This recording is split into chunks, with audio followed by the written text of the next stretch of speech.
Contacto con Claudio Abruj. Claudio Abruj fue secretario de Derechos Humanos del gobierno de Mauricio Macri. Claudio, ¿cómo te va? Buenas noches. ¿Qué tal, Daniel? Buenas noches, qué gusto conversar contigo después de tanto tiempo Tanto nuevamente. tiempo, es cierto, hace mucho que no hablábamos.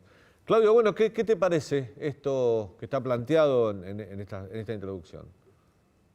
Coincido con esta introducción que haces. Obviamente, a una gran mayoría de la sociedad argentina nos preocupa este alineamiento del gobierno nacional que condice con esta mirada benévola o de simpatía con lo que pasa también con otros países en nuestra región, ¿no? Con Cuba, con Venezuela, con Nicaragua. Y obviamente, es decir, la Argentina como un país importante, pero con problemas, como todos conocemos, necesita de la articulación y las relaciones con todos los países del mundo, y cuanto más importancia tengan, obviamente hay que tenerlos. Ahora hay que tener un sentido de oportunidad de cuándo gestionar esas relaciones, tener en claro qué objetivos se van a cumplir, y lo que nunca se puede hacer es ignorar o minimizar las acusaciones claras, contundentes, que ya hace tiempo pesan sobre estos países, en este caso de Rusia y China, en cuanto a violaciones de derechos humanos, que son públicas y conocidas, que obviamente lo de Amnesty agrega mayor información, pero es información que se viene denunciando hace mucho tiempo. ¿Vos crees que al gobierno le interesan los derechos humanos? Digo esto porque, bueno, vos recién hacías mención a otro costado, que es la complicidad que hay. De hecho, no se ha condenado en la OEA varias veces las violaciones a los derechos humanos que se cometen en Venezuela, la peor dictadura que existe hoy en Latinoamérica. El acompañamiento a la asunción de Daniel Ortega, que gana una elección totalmente viciada de nulidad, donde metió preso literalmente a los 7 candidatos opositores, donde también hay muchas denuncias de derechos humanos. Bueno, la relación con Cuba, que Cuba ya dejó de ser esa revolución romántica de los años 60 para ser una dictadura que viola los derechos humanos de sus ciudadanos. Y el gobierno parece siempre sentirse cómodo de ese lado del mundo, ¿no? Y nosotros nos preguntamos, ¿por qué los derechos humanos pueden ser importantes en la Argentina, pero no los de afuera? Nosotros denunciamos permanentemente, y fue el horizonte que perseguimos, de mostrar que los derechos humanos no tienen ideología y no pertenecen a un gobierno, sino que son de la gente y para la gente.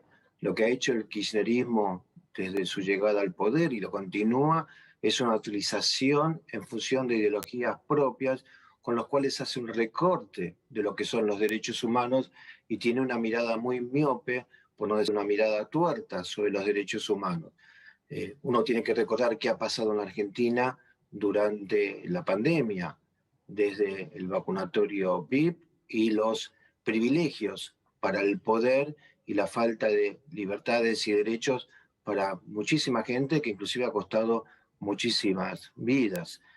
Y obviamente privilegia sus intereses ideológicos por sobre una mirada realmente sensible, amplia, abierta con respecto al cumplimiento de los derechos humanos.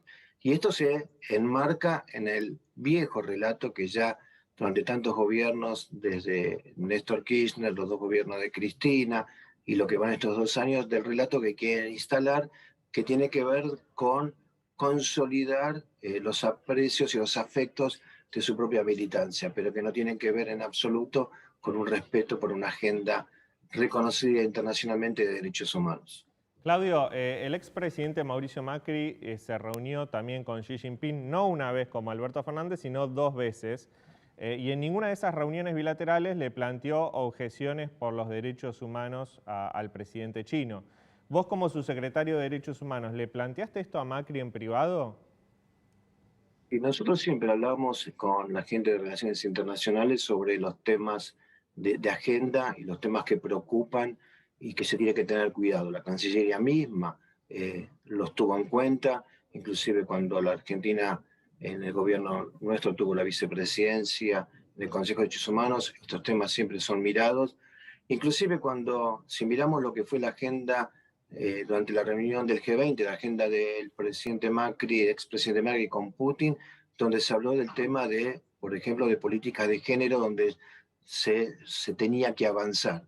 Hoy, desgraciadamente, Rusia hizo un retroceso enorme, donde, bueno, como bien se dijo en la introducción, la libertad de elección sexual, de práctica, de respeto, de convicciones estaba penada hasta con prisión. Pero Claudio, a Xi Jinping no se le planteó ni por ese entonces, durante la presidencia de Macri, ni ahora, por ejemplo, críticas con respecto al trato que hay en China con respecto a la minoría musulmana, los uigures. ¿Por qué? Ni antes ni hoy. Bueno, mira, no te puedo confirmar si, o sea, no dudo de tu palabra, pero no te lo puedo confirmar, pero yo creo que acá el punto es cuál es el alineamiento de un país como la Argentina con países como con Rusia y como China, donde se le abre las puertas y uno dice, me identifico plenamente. Cuando el presidente dice, me identifico con la revolución comunista, ¿desde dónde lo está diciendo? De su percepción personal, de la percepción de un país, y yo creo que la Argentina no está en esa línea. Vuelvo a decir, hay intereses que tienen que ver con la relación de los países y hay lugares donde sí se denuncia y se hace eco de continuar con las denuncias por violaciones de derechos humanos.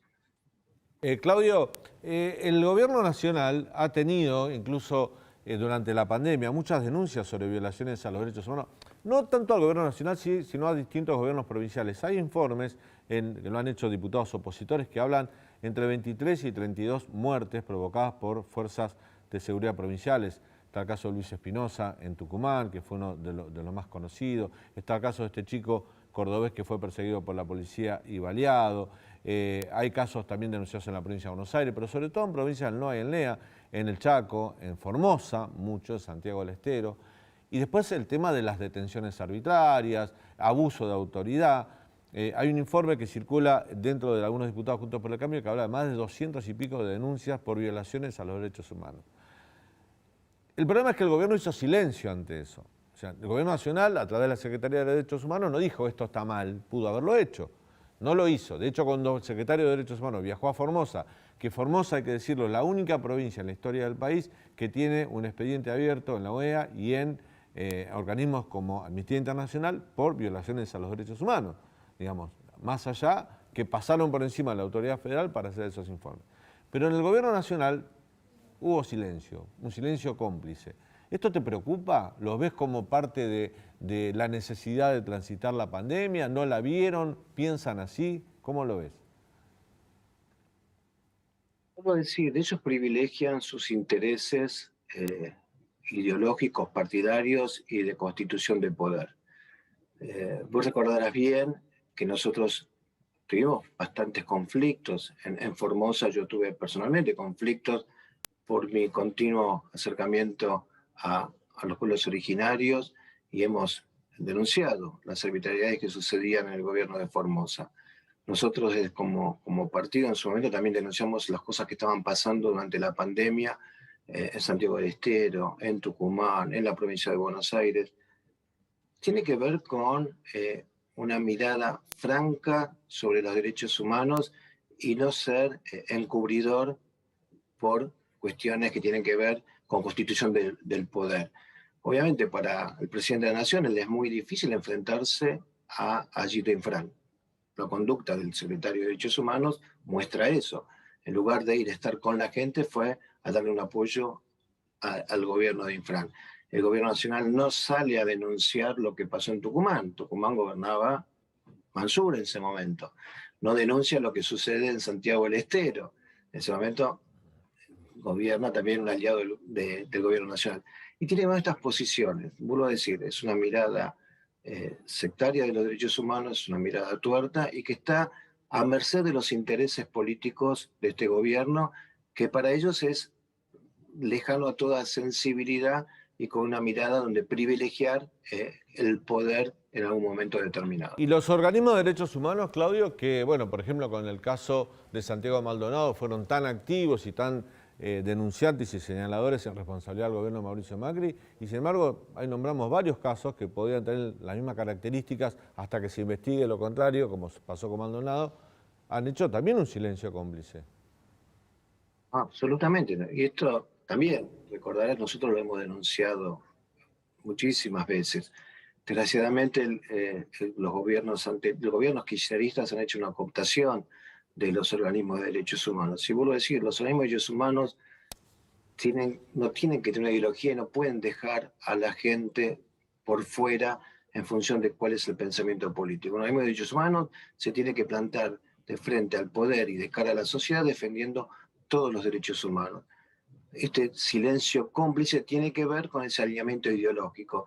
Y cuando un organismo de derechos humanos se alinea ideológicamente con un poder de turno, está falseando y malversando la misión por la cual fueron constituidos. Claudio, te hago la última y ya te saco de esta agenda que estamos hablando de los posicionamientos del gobierno frente a los derechos humanos. Hay una política de Estado en cuanto a derechos humanos que tuvo continuidad. Yo creo que una de las pocas políticas de Estado que tuvo continuidad, digamos, podría decir Cristina, Macri, Alberto, que es la identificación de los cuerpos de los soldados argentinos sepultados en el cementerio de Darwin, la cual el grueso de la identificación o del programa humanitario Malvinas se hizo durante tu gestión. Estamos próximos a cumplir 40 años de Malvinas. ¿Seguís creyendo, o por lo menos te pregunto si crees, que fue lo más importante que sucedió en tema Malvinas desde la finalización de la guerra? Sí, sin duda, sin duda. A nivel nacional y a nivel personal fue lo más importante que ha sucedido, yo lo digo permanentemente, fue la experiencia profesional más hermosa e impactante que me tocó conducir con un grupo humano enorme, donde el equipo de antropología forense tuvo un rol protagónico. Con Luis Frondelvíder a la cabeza. Exactamente. Las relaciones con Gran Bretaña, las relaciones con la Cruz Roja. Mira, justamente hace 4 días me mandaron una foto de recuerdo de la Cruz Roja en Ginebra, de lo que fue el encuentro que hicimos después de la identificación. Se hizo en aquel momento, en noviembre, un encuentro con todas las representaciones diplomáticas en Ginebra, en el edificio de la Cruz Roja, para mostrar el ejemplo ante el mundo. Y dicho por ello, fue el acto más importante en la historia de la Cruz Roja. Y cuando fue la identificación hace pocos meses, de una nueva tumba que nosotros veníamos también reclamando de poder hacerla, la tumba 1C110, que es una de las 2 tumbas colectivas que se identificó. La otra está, bueno, tiene una demanda judicial, pero que esto permitió lo que se llamó la segunda parte del programa humanitario, ¿no? Pero faltaba eso. Y yo lo celebré en una nota inclusive en La Nación, que se publicó en mis redes sociales, porque me parece que es esto, ¿no? Que la Argentina tiene que entender la importancia de la continuidad de políticas públicas. Es cierto, lo dije en el primer momento, esto comenzó con Cristina Fernández de Kirchner, que dio el puntapié inicial. Claro, firmó el acuerdo. Luego lo continuamos nosotros, se profundizó y pudimos hacer la ejecución para que 115 tumbas puedan ser nominadas como corresponde, identificadas los héroes y las familias están respuestas, y ahora esta continuidad. Así que sí, sin duda, cuando uno mira la historia de Malvinas estos 40 años, es de lo más importante que se logró hacer. Obviamente, para los familiares ya el hecho de haber podido consolidar el cementerio ya fue un paso muy, muy importante. Claudio, gracias por tu tiempo y este contacto con el canal de la ciudad. No, al contrario, y siempre a disposición. Gracias por contactarme. Claudio Abruje, ex secretario de Derechos Humanos. Bueno, ¿se acuerdan que el otro día hablamos sobre la segmentación de tarifas eléctricas y de gas que el gobierno tenía planificado 13 barrios de la ciudad, barrios de la zona norte del conurbano? Bueno, ahora se está